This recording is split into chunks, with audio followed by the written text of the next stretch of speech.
Pelaku industri properti nasional masih menatap optimis tahun 2026.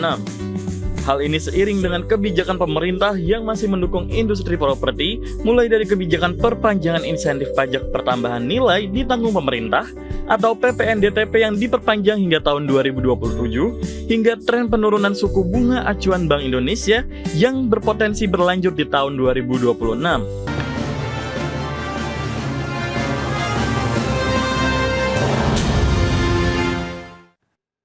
Ya, industri properti nasional terus membangun optimisme dan asa baru dalam menapaki tahun 2026.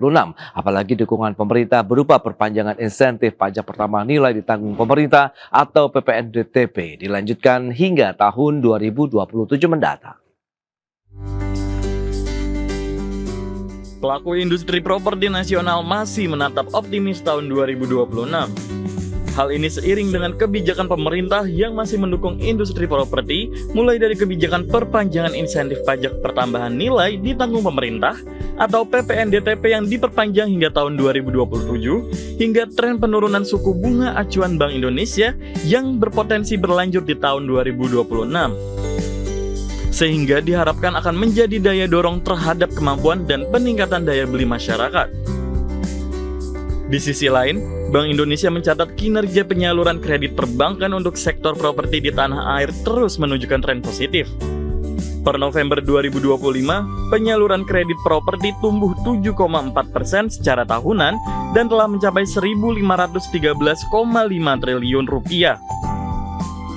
Capaian tersebut naik dibandingkan bulan sebelumnya sebesar 5% secara tahunan, yaitu 1.472 triliun rupiah. Adapun pertumbuhan kredit properti di sepanjang bulan November 2025 ditopang oleh peningkatan kredit real estate, kemudian kredit pemilikan rumah atau KPR, dan kredit pemilikan apartemen atau KPA, serta kredit konstruksi. Berbagai sumber IDX Channel.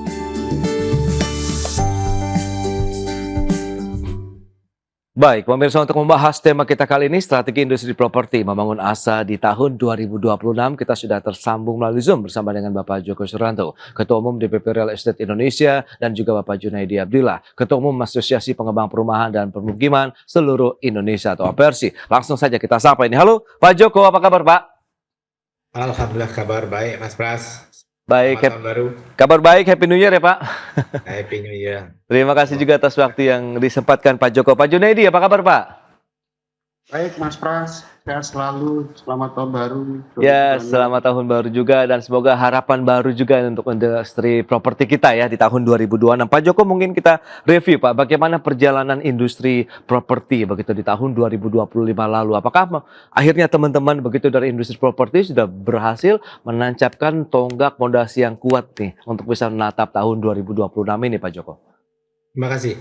Industri properti sebagai sebuah industri itu sudah punya life cycle, jadi sudah punya kehidupan tersendiri, dan oleh beberapa stress test kita, industri ini sudah mengalami banyak tempaan dari 98, 2008, bahkan terakhir kemarin kita mengalami pandemi, dan pada akhirnya industri ini bisa tetap bertumbuh, berkembang hingga 2025 kemarin.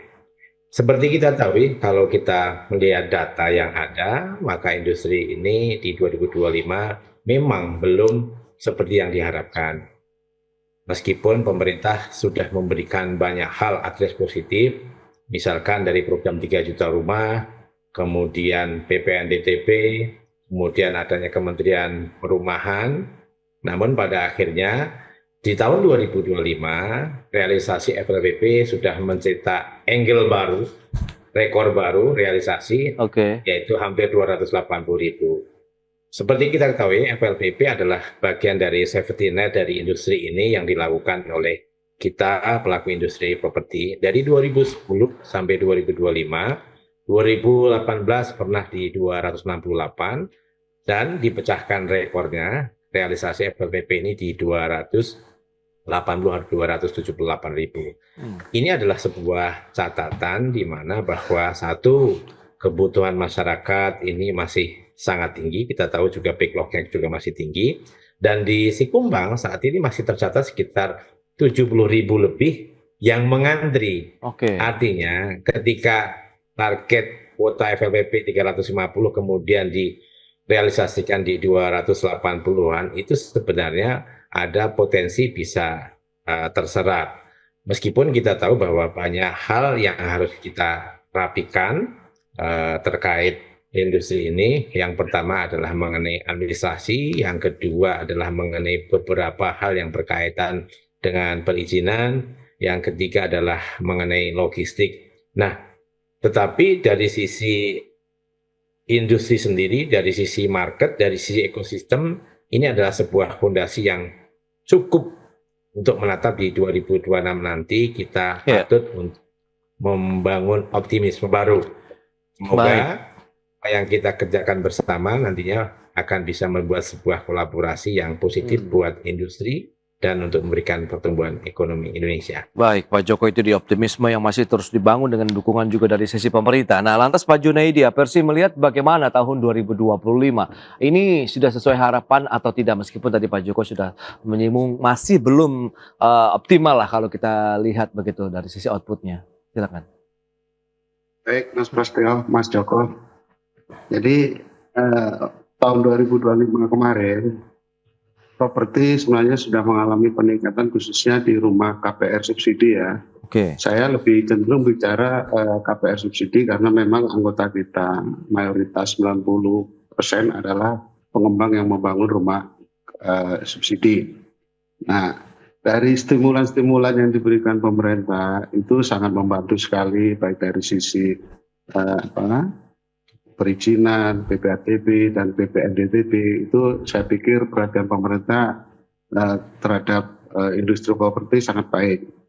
Nah, ada beberapa hal yang nanti mungkin kita harus ke depan, itu tentunya harus ada kolaborasi yang baik di antara kementerian, yang di luar Kementerian PKP ya. Saya pikir kinerja PKP sudah sangat membantu kita semuanya, cuman mungkin perlu koordinasi di antara kementerian yang di luar PKP, terutama terkait masalah perizinan, ya kan, terkait masalah pertanahan. Nah, ini perlu kita sinkronkan semuanya sehingga program nasional pemerintah ini bisa berjalan dengan baik, karena memang setiap kementerian mempunyai program prioritas supaya nantinya tidak akan bertabrakan dengan program kementerian-kementerian lain. Tujuan kementerian ini kan sama-sama untuk kebaikan di negeri kita, cuman mungkin ada yang hal-hal tertentu yang masih belum sinkron. Tapi kita terima kasih Kementerian PKP yang sudah banyak mengeluarkan produk-produk baiknya untuk kepentingan dunia properti, terutama untuk masyarakat berpenghasilan rendah. Baik. Jadi di sini perlu kita sampaikan bagaimana nanti terkait perizinan, pertanahan, dan bagaimana terkait pembiayaan. Itu Mas Pras. Iya, baik, itu dia. Izin, pertanahan, dan pembiayaan ya, begitu yang masih menjadi tantangan dari industri properti nasional. Tapi kalau kita lihat berarti sudah on the track. Nah, jenis hunian kalau dari Apersi ini yang paling banyak diproduksi, kemudian paling banyak diserap oleh masyarakat, meskipun Anda katakan 90% anggota Apersi adalah memang untuk rumah subsidi. Berarti MBR kita sudah mulai meningkat begitu yang bisa memperoleh fasilitas untuk pembiayaan perumahan, atau bagaimana nih Pak Junaidi? Untuk pembiayaan perumahan saya pikir masyarakat memang daya beli masih belum membaik ya, daya belinya masyarakat. Ya. Tapi optimis masyarakat untuk memiliki rumah itu sangat tinggi. Nah, mungkin kita semuanya perlu adanya kreativitas untuk bagaimana memberikan pola-pola pembiayaan terutama masyarakat berpenghasilan rendah. Nah, ini kan masyarakat yang belum terakomodir maksimal adalah masyarakat yang pendapatan non-income atau informal. Nah, ini kita harus bagaimana semua pihak merumuskan ini sehingga masyarakat ini bisa terakomodir kepentingannya. Karena masyarakat yang seperti ini ada kemampuan tapi secara administrasi ya, betul. Ya, dan kurang RPC-nya kurang bisa memenuhi, tapi ada kemampuan untuk menyelesaikan angsuran-angsurannya. Nah, ini perlu adanya pola-pola pembiayaan khusus untuk masyarakat non-fixed income sehingga berkeadilan untuk seluruh masyarakat Indonesia, tidak memilih dasar penghasilan, Baik. tapi memilih hak dan kewajiban bagaimana bisa terakomodir kepentingan masyarakatnya. Baik, nah untuk kelas menengah seperti apa kita akan bahas nanti di segmen berikutnya. Pak Joko dan Pak Junaidi, kita akan jeda dulu sebentar ya Pak. Dan pemirsa, kami akan segera kembali usai pariwara berikut ini. Ya, terima kasih Anda masih bergabung bersama kami dalam Market Review, pemirsa. Dan berikut ini kami sampaikan data untuk Anda. Kita akan cermati seperti apa sih penyaluran kredit pemilikan rumah, kemudian juga ada kredit pemilikan apartemen ya, rentang dari Januari sampai dengan bulan November. Ini data dari Bank Indonesia. Kita lihat seperti apa sih per November 2025 tercatat 6,9%, hampir 7% pertumbuhan untuk penyaluran KPR dan juga KPA begitu di November 2025 atau menyentuh 834,7 triliun rupiah. Sementara kita sanding dengan tahun sebelumnya juga ini ada peningkatan dari 6,8 ke 6,9, dari 830,9 triliun menjadi 834,7 triliun rupiah. Dan berikutnya kita akan lihat bagaimana kredit konstruksi yang juga diberikan begitu oleh sektor perbankan kita. Ini menjadi salah satu juga pendukung ya dari sektor properti secara keseluruhan. November 2025 432,2 triliun, tumbuh 8,1%. Ini juga mengalami lonjakan cukup signifikan dibandingkan dengan Oktober yang masih stagnan saja di 0% atau 393,4 triliun rupiah. Dan selanjutnya bagaimana dengan penyaluran kredit untuk perumahan yang menengah atas ini atau real estate. Ini dia. Per November 2025 kenaikannya ini paling kencang 8,2% dibandingkan dengan bulan sebelumnya 7,7% dan dibandingkan dengan kepemilikan rumah, kemudian KPA dan juga konstruksi tadi ya. Kita lihat ini 248,7 triliun, sementara Oktober 247,7 triliun rupiah. Itu dia beberapa data terkait dengan kinerja penyaluran kredit untuk sektor properti. Kita akan lanjutkan kembali perbincangan bersama dengan Bapak Joko Suranto, Ketua Umum DPP Real Estate Indonesia, dan juga Bapak Junaidi Abdillah, Ketua Umum Apersi. Ya, dengan beberapa informasi tadi yang sudah disampaikan. Pak Joko, kalau kita lihat Kans 2026 prospeknya ini untuk perumahan ataupun properti lah kelas menengah atas begitu seperti apa? Kalau kita lihat penyaluran kreditnya juga tumbuhnya lumayan juga tadi nih Pak Joko, silakan. Oke, kalau kita melihat prospek untuk kelas menengah, Iya. kemudian atas, kalau kita menggunakan data, maka realisasi di 2025 itu ada kecenderungan kenaikan, khususnya yang di atas. Kita tahu bahwa sejak Maret memang ada tren penurunan realisasi menjadi yang rata-ratanya double digit menjadi single digit di Maret, kemudian di Juni menjadi 8,6 sama 7,2.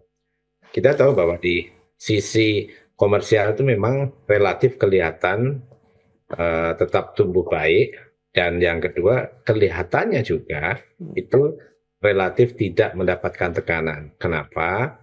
Karena pelaku di sektor komersial itu memang relatif sedikit.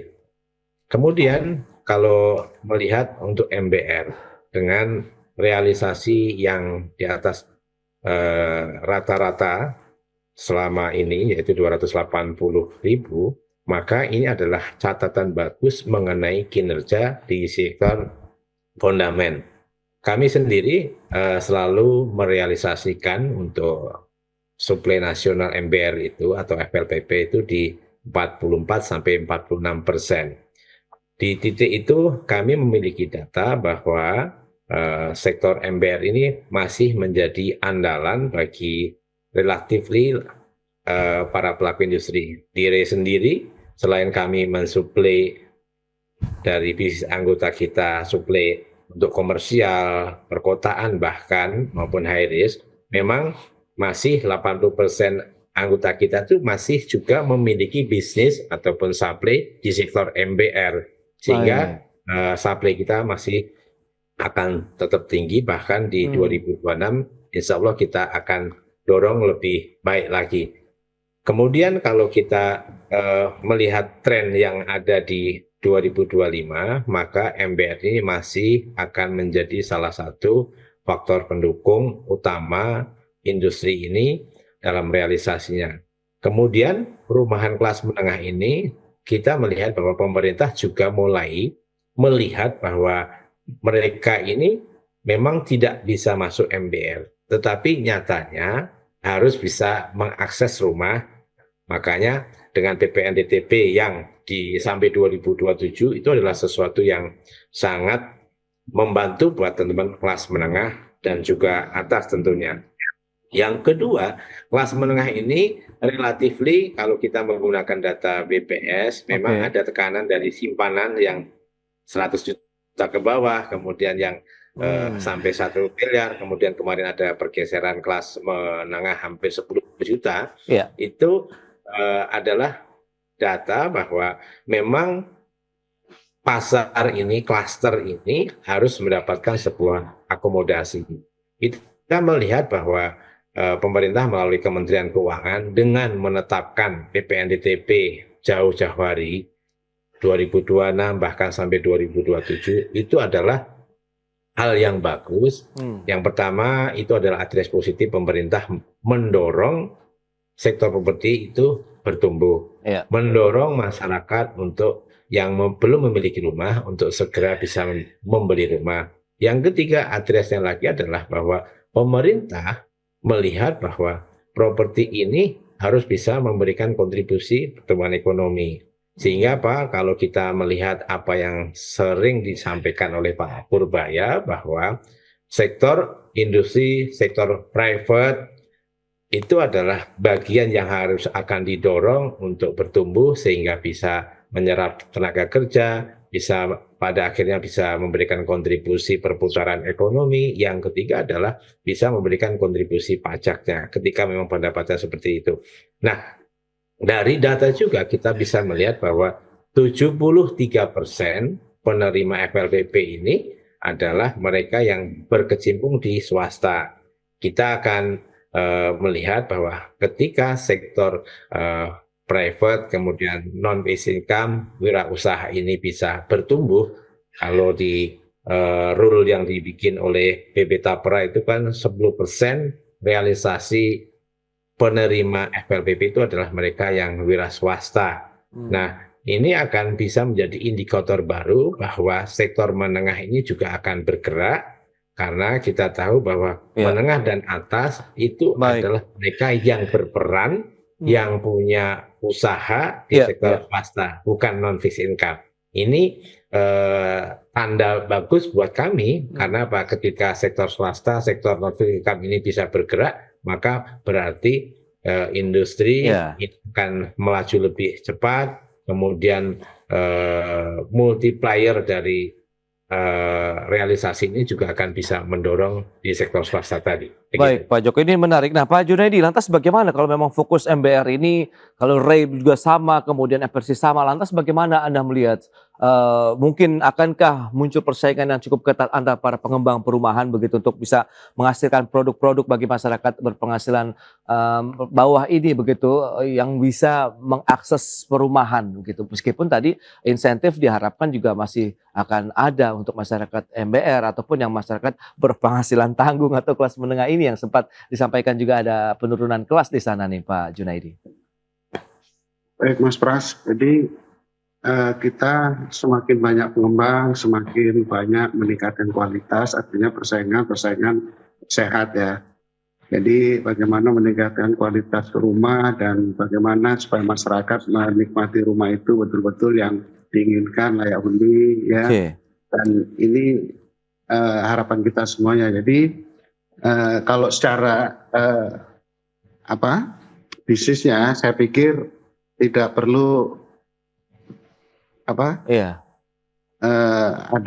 persaingan yang tidak berarti. Kami sama asosiasi lain termasuk dengan Ray itu kami kompak semuanya bagaimana mewujudkan hunian yang layak, hunian yang sehat untuk masyarakat. Jadi intinya persaingan di lapangan kami saya pikir bagaimana meningkatkan kualitas sehingga konsumen itu tertarik dari siapapun, dari asosiasi manapun. Jadi biarlah terkoreksi di lapangan. Nah, jadi dari begitu. sisi pembiayaan sendiri bagaimana menurut Anda Pak Junaidi? Kita tahu kan tingkat suku bunga acuan dari Bank Sentral Bank Indonesia ini kan masih bertahan di 4,75, yang mana ini bisa dikatakan masuk dalam rezim suku bunga rendah lah. Dan potensinya bahkan berlanjut sampai dengan 2026 ini. Anda melihat ini menjadi satu booster katalis positif nantinya begitu Pak untuk properti khususnya MBR tadi, untuk kelas MBR? Harapan kita sisi pembiayaan perbankan ya sebaiknya menyesuaikan kondisi yang sekarang, tapi kan faktanya, realitanya kan perbankan juga masih ada yang keberatan menurunkan tingkat suku bunganya. Nah ini yang tentunya pemerintah dari sisi Bank Indonesia juga memperhatikan perbankan yang kurang mensupport terkait penyelesaian bunganya. Nah ini yang nanti akan menjadi kendala kita di sisi pembiayaan jika perbankannya tidak segera menyelesaikan, dan ini realitanya masih banyak kok perbankan yang belum menyelesaikan atas kebijakan dari Bank Indonesia menurunkan tingkat suku bunga. Nah, Oke.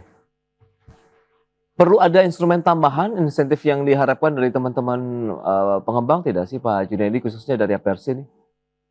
saya pikir insentif yang diberikan pemerintah itu sudah banyak ya. Oke. Terutama KPR subsidi ya. Cuman ada beberapa daerah yang semangat dari kementerian untuk pembebasan BPHTB, ada sedikit daerah yang masih belum menyesuaikan, harapannya segera ikut menyesuaikan terkait BPHTB, terkait PBG yang biaya 0%. Nah itu kan harus disambut oleh pemerintah daerah. Nah persyaratan-persyaratan yang diberikan pemerintah daerah untuk mendapatkan fasilitas itu setiap daerah berbeda-beda, sehingga persepsi para pengembang yang di lapangan itu juga kesulitan. Ya, ada persyaratan-persyaratan yang mungkin menyulitkan para pengembang terkait misalnya pembebasan BPHTB, ya kan, BPG. Nah ini yang perlu dikawal oleh pemerintah pusat, sehingga pemerintah daerah itu punya standar. Standar terhadap pembebasan fasilitas yang diberikan oleh pemerintah pusat. Nah itu dari sisi APRC. Nah Pak Joko, kalau kita bicara mengenai jenis hunian untuk dari teman-teman RE itu sekarang fokusnya yang mana Pak? Mengingat tadi penyaluran kredit KPR KPA ini juga trennya naik hampir 7%. Seperti juga sama dengan real estate lainnya begitu, yang naiknya cukup kencang 8,2% nih Pak Joko, silakan. Ya, kalau kita melihat data, basically memang sampai 2019 ini kan untuk KPR, jenis KPR ini kan memang mengalami penurunan yang sangat signifikan. Kemudian bahkan kita melihat banyak insentif juga, misalkan WNA juga sudah bisa memiliki properti, itu adalah bagian dari insentif pemerintah untuk mendorong realisasi di klaster itu, itu. Kita melihat bahwa pada posisi rumah tapak ini akan masih menjadi backbone pertumbuhan, backbone realisasi yang masih sangat diminati oleh kawan-kawan kita untuk memiliki hunian yang layak. Meskipun pada akhirnya kita tahu bahwa kebijakan di sektor perkotaan itu harus high risk ya. Apalagi dengan program Presiden Prabowo untuk 1 juta di perkotaan, maka pada akhirnya ini adalah hal yang harus kita dorong bersama. Industri high risk atau apartemen ini bisa lebih bertumbuh, meskipun pada kenyataan pastinya masih di 90% lebih akan berorientasi di rumah tapak. Nah, terkait yang 1 juta rumah di perkotaan ini, pemerintah kalau kita nggak salah akan memberikan subsidi tanahnya. Bahkan kami sudah menyampaikan kepada Menteri PKP mengenai bagaimana subsidi tanah itu bisa menjadi sebuah instrumen yang pokok, sehingga isu keterjangkauan, kemudian isu mengenai ASN kurang produktif dan sebagainya itu bisa terjawab dengan adanya hunian yang affordable di kota. Kemarin kita juga melihat beberapa sumber terkait tanah yang akan didorong melalui tanah-tanah BUMN dari Danantara, dan kita kemarin membaca statement dari Pak Doni Auskaria bahwa BUMN akan memberikan tanah-tanah yang dimiliki di BUMN itu bisa didorong untuk hunian. Dan Real Estate Indonesia sudah menyampaikan kami sudah akan siap untuk bisa Oke. memfasilitasi ini. Satu, ini terkait suksesi dengan program 3 juta rumah, 1 juta Iya. rumah di perkotaan Presiden Prabowo. Yang kedua, ini adalah bagian cara kita untuk mengurangi optimalisasi dari ASN. Yang ketiga, ini juga untuk bisa memberikan hunian yang layak, alternatif, sehingga kemacetan yang menimbulkan pemborosan subsidi BBM ini juga bisa dikurangi Oke. dan bisa Substitusi. substitusikan Iya. terhadap subsidi yang produktif. Nah, ini adalah bagian evolusi ataupun inovasi yang harus selalu kita lakukan. Real Estate Indonesia melalui Badan Kajian Strategis juga sudah beberapa kali menyampaikan bagaimana properti yang dimaksudkan oleh Pak Prabowo, bahwa perumahan yang ditargetkan 3 juta itu adalah digunakan Presiden Prabowo sebagai instrumen untuk pengentasan kemiskinan, sekaligus juga untuk memberikan kontribusi pertumbuhan ekonomi. Riset Real Estate Indonesia, setiap injeksi 125 sampai 135 triliun itu akan memberikan kontribusi 0,5%. Dan rata-rata investasi di sektor properti ini adalah di atas 125 triliun. Artinya kalau itu yang existing, kalau betul di 2026 ini bisa kita dorong sama-sama, yang 1 juta di perkotaan, kemudian yang 2 juta di pesisir sama pedesaan, maka insya Allah Real Estate Indonesia meyakini properti akan memberikan kontribusi minimalnya 1% sampai 1,25%. Ini kita lihat karena dampak ataupun industri yang terkait properti ini kan 185. Ini akan memberikan sesuatu bagi rakyat Indonesia, masyarakat kita, lapangan pekerjaan, kemudian pekerjaan-pekerjaan baru yang membuat ekosistem baru buat ekonomi Indonesia. Itu dia yang kita akan tunggu nanti seperti apa nanti realisasinya di lapangan di tahun 2026 ini, apalagi isu keberlanjutan green property ini kan sekarang tengah mengemuka gitu. Kita akan bahas nanti lebih jauh di segmen berikutnya. Kita akan jeda kembali sebentar, Pak Joko dan Pak Junaidi, dan pemirsa tetaplah bersama kami. Ya, Anda masih menyaksikan Market Review, pemirsa. Kita lanjutkan kembali perbincangan bersama dengan Bapak Joko Suranto, Ketua Umum DPP Real Estate Indonesia, kemudian Bapak Junaidi Abdillah, beliau adalah Ketua Umum APERSI. Nah, menyikapi tahun 2026 dengan harapan optimisme yang tinggi tadi juga sudah disampaikan oleh Pak Junaidi maupun Pak Joko. Tapi kalau kita lihat dengan tantangan yang ada tahun 2026 ini, bagaimana strateginya? Apakah ada inovasi baru? Adakah yang berbeda begitu yang sudah disiapkan dari teman-teman pengembang properti di tahun 2026 ini, Pak Junaidi, silakan. Ini di tahun 2026 ini Mas harapannya, terutama dalam hal bagaimana kolaborasi di tingkat pemerintah, terutama Kementerian Pertanahan, ya Kementerian Dalam Negeri. Bagaimana terkait perizinan di daerah, bagaimana terkait pertanahan di daerah. 3 juta rumah ini bukanlah hal gampang ya. Kalau semua bisa berjalan dengan baik, terutama bagaimana ini menyatukan kepentingan-kepentingan ini. Semuanya kementerian saya lihat memang ada program-program khusus ya, program-program strategisnya masing-masing, seperti pertanahan memiliki program ketahanan pangan, kita setuju. Nah, untuk perumahan bagaimana mewujudkan 3 juta rumah, kita juga setuju. Nah, ini yang harus disatukan, pandangan-pandangan dari kementerian, jangan sampai para investor, para pengembang itu dirugikan oleh hal-hal yang tidak terkoordinasi dengan baik ya antar kementerian. Contohnya, bagaimana teman-teman sudah mempunyai perizinan di daerah terkait pembangunan perumahan, tiba-tiba ada penetapan LSD yang tidak kita inginkan, lokasi itu juga sudah berizin lengkap dan lain sebagainya, dan diketahui oleh ATR BPN, tapi kendala di lapangan tiba-tiba tanah itu dijadikan lahan-lahan yang tidak bisa dibangun. Nah, ini kan tentunya akan merugikan semua pihak, apalagi ini terkait sisi investor sudah artinya terbebani oleh perbankan, pembiayaan dan kewajiban kepada perbankan, sehingga kalau tidak sinkron seperti ini maka investor akan dirugikan, pengembang juga akan dirugikan. Nah, dampaknya pastilah sangat negatif untuk teman-teman para pengembang. Intinya kita berharap semua mempunyai program strategis, tapi dikoordinasikan dengan baik, jangan tiba-tiba dijadikan aturan yang betul-betul merugikan para pengembang. Harapan kita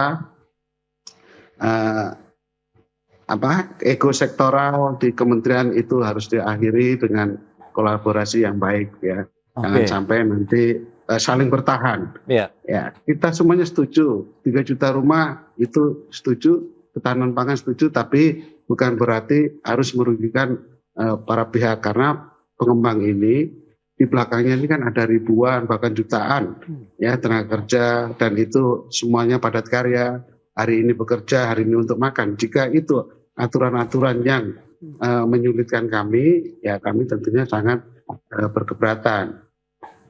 Poinnya pemerintah level kementerian harus berkoordinasi dengan baik. Saya melihat gebrakan dari Kementerian Perumahan itu sangat banyak kreativitas baru yang untuk mempercepat dan untuk meningkatkan kualitas, itu sangat banyak yang dilakukan. Bahkan sisi pembiayaan itu sangat juga banyak dilakukan. Nah, terkendala lagi oleh pertanahan. Belum lagi ada pemerintah daerah yang membuat aturan untuk penghentian perizinan dan lain sebagainya. Ini problem di lapangan sangat sulit untuk kita lakukan jika tidak kolaborasi dengan baik. Baik, intinya kolaborasi, kemudian bagaimana meningkatkan koordinasi juga antara pemerintah pusat, daerah, kemudian antar kementerian terkait dengan sektor perumahan, sehingga target-target 3 juta rumah tadi pembangunan di daerah maupun di perkotaan juga bisa terwujud. Nah, dari Ray sendiri melihat bagaimana Pak 2026, ada strategi khusus, ada penambahan target atau seperti apa Pak Joko? Yang pertama, bahwa setiap waktu, setiap bisnis ini akan selalu ada perubahan, ada dinamikanya, bahwa salah satu yang saat ini mengemuka tadi disampaikan mengenai kepastian dari hukum, kepastian usaha terkait perizinan, terkait tata ruang. Nah, ini sebuah problem klasik ya, koordinasi ataupun yang pembicaraan yang harus dirumuskan karena sama-sama program presiden kan begitu. Kita selalu melakukan ruang kolaborasi, ruang diskusi untuk bisa sampai sehingga solusi ini bisa terjaga. Kita juga menghargai, mengapresiasi apa yang dilakukan oleh banyak kementerian, salah satunya Kementerian PKP dan Kementerian Hukum, kemudian ATR BPN sudah bisa bertemu, semoga ini bisa akan ada solusi. Kemudian yang akan kita lihat adalah mengenai tadi sektor menengah, ini harus mendapatkan sebuah akomodasi yang cukup, baik dari sisi kebijakan pemerintah untuk memberikan insentif, maupun juga dari sisi perbankan untuk melihat ini adalah pasar yang cukup besar. Kemudian juga perlu inovasi dari sisi pembiayaan untuk rumah susun subsidi, karena apapun kondisi bahwa hunian di perkotaan itu harus melalui pembangunan high-rise building. Kemudian yang lebih menarik lagi adalah bahwa dorongan untuk memberikan porsi yang lebih besar kepada sektor swasta atau non-fixed income untuk terkait MBR. Maka pencapaian percepatan penyerapan di tahun 2026 ini akan memberikan dorongan yang positif. Yang pertama, penyerapan anggaran. Yang kedua, implikasi atas terserapnya itu lapangan pekerjaan. Yang terakhir adalah kepastian akses positif bagi teman-teman yang belum memiliki rumah itu untuk bisa mendapatkan akomodasi yang baik. Sisi lain yang harus kita dorong adalah mengenai pengaturan Pemda itu mempunyai tanggung jawab, karena memang di Undang-Undang Perumahan itu Pemda itu tidak dalam posisi punya mandatori Baik. untuk memfasilitasi penyediaan perumahan. Kita berharap pada akhirnya ada sebuah kebijakan, apakah dengan perubahan ketentuan undang-undang atau melalui Perpres nanti atau melalui peraturan pemerintah, sehingga Pemda itu mempunyai tanggung jawab, mempunyai Baik. kewajiban yang bisa memberikan satu kepastian dalam penyediaan, kepastian dari sisi pemberian perizinan, Ya. kemudian juga kepastian bahwa warga mereka itu adalah tanggung jawab mereka. Ini yang harus sama-sama kita dudukkan, karena pada akhirnya perizinan yang sudah dibuat online melalui OSS ini pada akhirnya kembali kepada Pemda masing-masing, kembali kepada Ya. dinas masing-masing. Kalau ini tidak diorkestrasi, baik melalui BKPM, dan memang harapan kita adalah melalui peraturan. Tanpa peraturan atau kebijakan ataupun perundang-undangan, maka akan ada selalu masalah-masalah karena mereka tidak bisa memberikan sesuai dengan kewajibannya saja. Itu dia, berarti payung hukumnya harus lebih diperkuat lagi begitu ya, sehingga koordinasi pemerintah juga terutama di daerah memiliki tanggung jawab juga untuk bisa mewujudkan rumah layak huni lah bagi warganya sendiri, begitu yang paling utama. Baik, Pak Joko, kemudian juga Pak Junaidi, terima kasih banyak atas informasi, update dan juga insight yang sudah disampaikan kepada pemirsa. Tahun 2026 ini semoga bisa menjadi tahun yang penuh cuan juga nih untuk sektor properti nasional kita. Selamat melanjutkan aktivitas Anda kembali. Salam sehat. Terima kasih Pak Joko, terima kasih Pak Junaidi. Terima kasih semuanya, sukses Mas Bas. Terima kasih Sukses buat Indonesia.